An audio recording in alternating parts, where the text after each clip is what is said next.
اعوذ باللہ من الشیطان الرجیم بسم اللہ الرحمن الرحیم۔ شیزی وائس کے معزز سامعین و ناظرین السلام علیکم۔ نمرہ احمد کے ناول جنت کے پتے کے سلسلے کی 15 قسطیں آپ ملاحظہ کر چکے ہیں۔ آج اس سلسلے کی 16ویں قسط آپ کے سامنے پیش کی جا رہی ہے۔ اس نے اوپر بنے کیبنٹ کا دروازہ کھولا، چند ڈبے الٹ پلٹ کیے۔ نچلے خانے میں سرخ مرچوں کا ڈبہ نہیں تھا۔ وہ ایڑیاں اٹھا کر ذرا سی اونچی ہوئی اور اوپر والے خانے میں جھانکا۔ وہاں سامنے ایک پلاسٹک کے بے رنگ ڈبے میں سرخ پاؤڈر رکھا نظر آ رہا تھا۔ اس نے ڈبہ نکالا اور کاؤنٹر کی طرف آئی۔ وہاں ڈی جے کھڑی سلیب پہ کٹنگ بورڈ کے اوپر پیاز رکھے کھٹا کھٹ کاٹ رہی تھی۔ اس کی آنکھوں سے آنسو گر رہے تھے۔ بریانی کی مقدار زیادہ ہے، 4 چمچ سرخ مرچ کے ڈال دیتی ہوں، شاید ذرا سا ذائقہ آ جائے۔ ٹھیک، وہ خود کلامی کے انداز میں کہتی ٹوکری سے چھوٹا چمچ ڈھونڈنے لگی۔ ہاں ٹھیک، ڈی جے نے بھیگی آنکھیں اوپر اٹھا کر اسے دیکھتے ہوئے رندھی آواز میں کہا اور آستین سے آنکھیں رگڑیں۔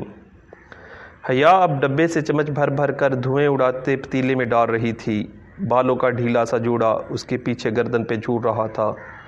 سادہ شلوار قمیض پہ وہ ڈھیلا ڈھالا سا سبز سویٹر پہنے ہوئے تھی جس کی آستینیں اس نے کوہنیوں تک موڑ رکھی تھیں۔ دوپٹہ ایک طرف دروازے پہ لٹکا تھا اور چند لٹیں جوڑے سے نکل کر چہرے کے طرف میں لٹک رہی تھیں۔ گوشت میں چمچہ ہلاتی وہ بہت مصروف لگ رہی تھی۔ وہ دونوں اس وقت انجم باجی کے کچن میں موجود تھیں۔ صبح انجم باجی ڈی جے کو ڈائننگ ہال میں ملیں تو شام اپنے گھر کھانے کی دعوت دے ڈالی، جو کہ ڈی جے نے یہ کہہ کر قبول کر لی کہ وہ اور حیا مل کر بریانی بنائیں گی۔ اب سرے شام ہی وہ دونوں حالے کے لیے انجم باجی کے اپارٹمنٹ آ گئی تھیں۔ ایک بیڈ روم، لاؤنج اور کچن پر مشتمل وہ چھوٹا مگر بے حد نفیس اور سلیقے سے سجا اپارٹمنٹ تھا۔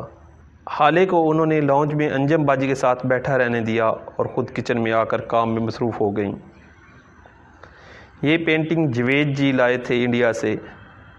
اندر لاؤنج میں انجم باجی کی حالے کو مطلع کرتی آواز آ رہی تھی۔ ڈی جے، یہ جوید جی کیا ہوتا ہے؟ اس نے قدرے الجھ کر پوچھا۔ ان کا مطلب ہے جاوید جی، ان کے ہسبینڈ۔ ڈی جے نے سرگوشی کی تو وہ مسکراہٹ دباتی پلٹ کر ابلتے چاولوں کو دیکھنے لگی۔ جس وقت انجم باجی اور حالے کچن میں داخل ہوئیں، حیا پتیلے کا ڈھکن اخبار لگا کر احتیاط سے بند کر رہی تھی۔ آہٹ پہ پلٹی اور مسکرائی۔ بس دم دے رہی ہوں۔ بہت خراب ہو تم دونوں، مجھے اٹھنے ہی نہیں دیا۔ بس اب آپ کو کھانے کے وقت ہی اٹھانا تھا۔ وہ جاوید بھائی آ گئے؟ وہ ہاتھ دھو کر تولیے سے صاف کرتی ڈی جے کے پاس آئی۔ ڈی جے کا سلاد ابھی تک مکمل نہیں ہوا تھا۔ اب کہیں جا کر وہ ٹماٹروں پہ پہنچی تھی۔ بس آنے والے ہیں، لاؤ۔ یہ سلاد تو مجھے بنانے دو۔ نہیں، میں کر لوں گی، تھوڑا سا رہ گیا ہے، ڈی جے نے بڑی بے فکری سے کہا تو حیا نے اسے جتاتی نظروں سے گھورا۔ آپ نے اس تھوڑے میں بھی صبح کر دینی ہے۔ لاؤ مجھے دو اور پلیٹیں لگاؤ۔ اس نے ٹماٹر اور چھری ڈی جے کے ہاتھ سے لے لی۔ حالے از خود نہایت پھرتی سے سارا پھیلاؤ سمیٹنے میں لگی تھی۔ وہ میلے برتن اب سنک میں جمع کر رہی تھی۔ ڈی جے کیبنٹ سے پلیٹیں نکالنے لگی اور انجم باجی رائتہ بنانے لگی۔ حیا نے ٹماٹر کو کٹنگ بورڈ پہ بائیں ہاتھ سے پکڑ کر رکھا اور چھری رکھ کر دبائی۔ 2 سرخ ٹکڑے الگ ہو گئے اور ذرا سا سرخ رس اس کی بائیں ہتھیلی کی پشت پہ بہہ گیا، جہاں کاجل سے لکھے 3 میٹھے میٹھے سے حروف تھے، ARP۔ وہ 3 روز سے اسی ARP کے متعلق سوچے جا رہی تھی۔ اب بھی کچھ سوچ کر بس اس نے گردن اٹھائی۔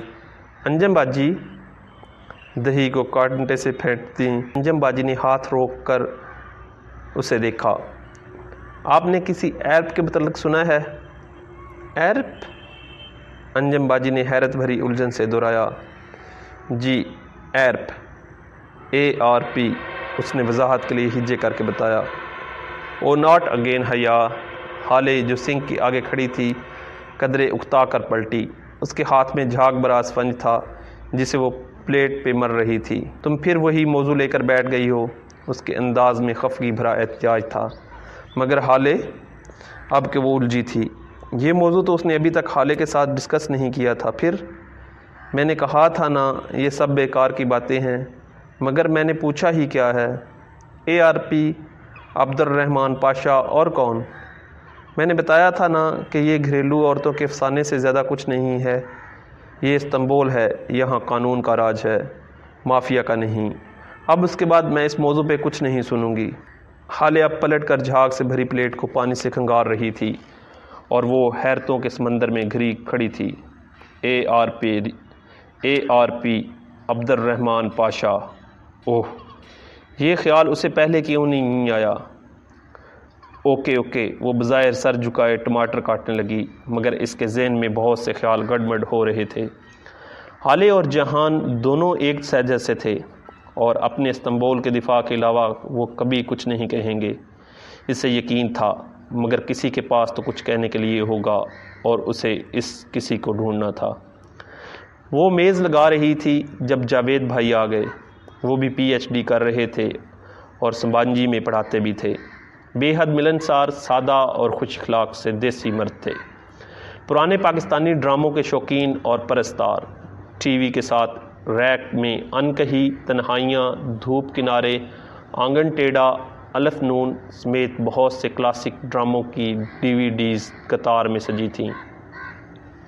ان دونوں میاں بیوی کا ایک دوسرے کے لیے طرز تخاطب بہت دلچسپ تھا۔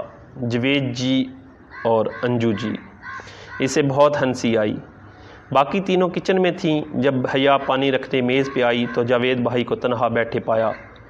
وہ کسی کتاب کی ورق گردانی کر رہے تھے۔ جاوید بھائی، وہ گڑبڑا کر تصحیح کرتی ان کے ساتھ کرسی کھینچ کر بیٹھی اور محتاط نگاہوں سے کچن کے دروازے کو دیکھا۔ ایک بات پوچھنی تھی آپ سے۔ جی پوچھئے۔ وہ فوراً کتاب رکھ کر سیدھے ہو بیٹھے۔ استنبول میں ایک انڈین مسلم رہتا ہے، عبد الرحمن پاشا نام کا، آپ اسے جانتے ہیں؟ وہ محتاط سی کرسی کے کنارے ٹکی بولتے ہوئے بار بار کچن کے دروازے کو بھی دیکھ لیتی۔ کون پاشا؟ وہ بے بیوق ادا والا؟ اور حیا کو لگا اسے اس کے جواب ملنے والے ہیں۔ جی وہی، وہ خاصا مشہور ہے۔ ہاں سنا تو میں نے بھی ہے۔ بیوق ادا میں اس کا کافی ہولڈ ہے، وہ مال امپورٹ ایکسپورٹ کرتا ہے۔ کیا وہ مافیا کا بندہ ہے؟ اسلحہ اسمگل کرتا ہے؟ ایک پروفیسر کو مافیا کے بارے میں کیا معلوم ہوگا حیا جی؟ وہ کھسیاہٹ سے مسکرائے۔ یعنی کہ وہ واقعی مافیا کا بندہ ہے اور آپ کو معلوم بھی ہے، مگر آپ اعتراف نہیں کرنا چاہ رہے۔ شاید ایک اور داؤد ابراہیم۔ اس نے اندھیرے میں چیر چلایا اور وہ عین نشانے پہ بیٹھا۔ داؤد ابراہیم؟ شاید۔ انہوں نے سادگی سے ہتھیار ڈال دیے۔ دفتن کچن سے انجم باجی کی چیخ بلند ہوئی۔ وہ جو کرسی کے کنارے پہ ٹکی تھی گھبرا اٹھی اور کچن کی طرف لپکی۔ کیا ہوا؟ انجم باجی سرخ بھبو کا چہرہ اور آنکھوں میں پانی لیے کھڑی تھیں۔ ان کے ہاتھ میں خالی چمچہ تھا۔ مرچیں؟ اتنی مرچیں حیا؟ نہیں، یہ ترکی کی مرچیں پھیکی ہوتی ہیں، تو میں نے صرف 4 چمچے۔ 4 چمچے؟ ان کی آنکھیں پھیل گئیں۔ یہ ترکی کی نہیں، خالص ممبئی کی مرچیں ہیں۔ میں سارے مسالے وہیں سے لاتی ہوں۔ اوہ نہیں، اس نے بے اختیار دل پہ ہاتھ رکھا جبکہ ڈی جے ہنس ہنس کر دوری ہو رہی تھی۔ سردی کا زور پہلے سے ذرا ٹوٹا تھا۔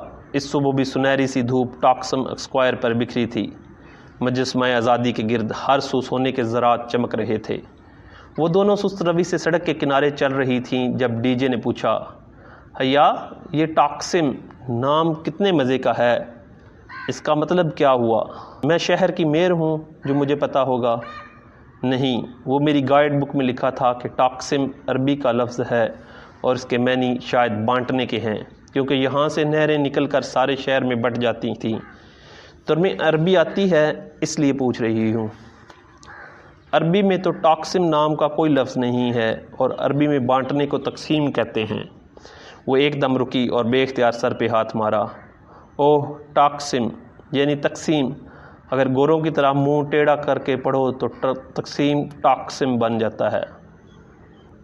ٹاکسم واو۔ وہ دونوں اس بات پہ خوب ہنستی ہوئی آگے بڑھنے لگیں۔ وہ شاپنگ کے ارادے سے آج استقلال اسٹریٹ کی طرف آئی تھیں۔ استقلال حدیثی یعنی اسٹریٹ ٹاکسم کے قریب سے نکلنے والی ایک لمبی سی گلی تھی۔ وہ گلی دونوں اطراف سے قدیم آرکیٹیکچر والی اونچی عمارتوں سے گھری تھی۔ گلی بے حد لمبی تھی۔ وہاں انسانوں کا ایک رش ہمیشہ چلتا دکھائی دے رہا ہوتا۔ بہت سے سامنے جا رہے ہوتے اور بہت سے آپ کی طرف آ رہے ہوتے۔ ہر شخص اپنی دھن میں تیز تیز قدم اٹھا رہا ہوتا۔ گلی کے عین درمیان ایک پٹڑی بنی تھی جس پہ ایک تاریخی سرخ رنگ کا چھوٹا سا ٹرام چلتا تھا۔ وہ پیدل انسان کی رفتار سے دگنی رفتار سے چلتا اور گلی کے ایک سرے سے دوسرے تک پہنچا دیتا۔ اس گلی کو ختم کرنے کے لیے بھی گھنٹہ تو چاہیے تھا۔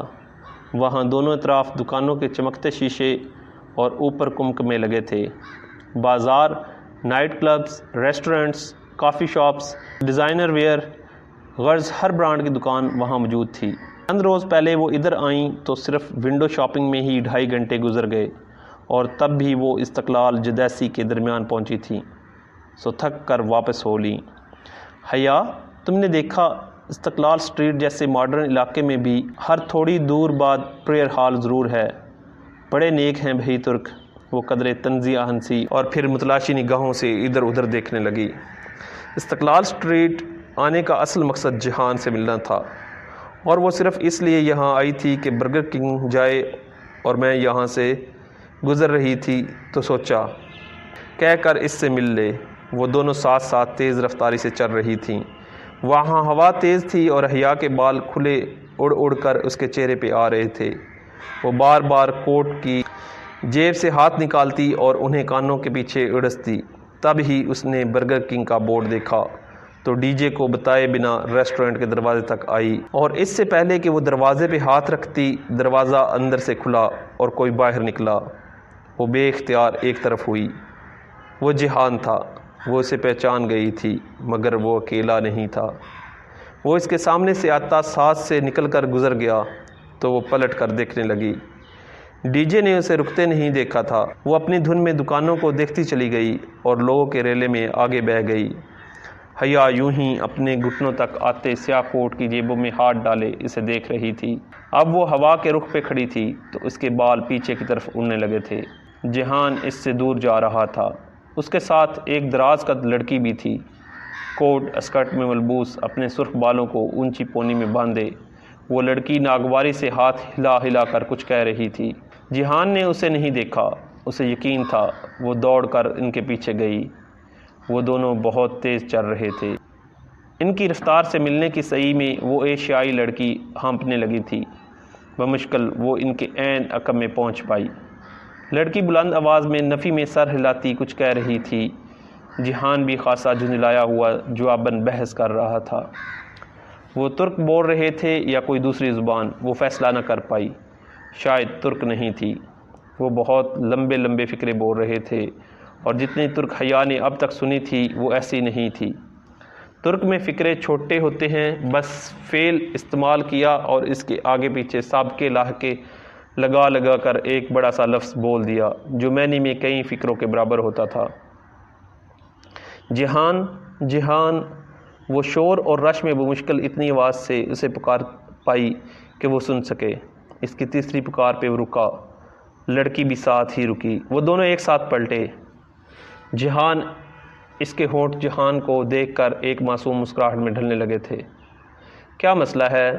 اس نے سنجیدہ اکھڑے اکھڑے انداز میں ابرو اٹھائے۔ اس کے چہرے پہ اتنی سختی اور ناگواری تھی کہ حیا کی مسکراہٹ میں کھلتے لب بند ہو گئے۔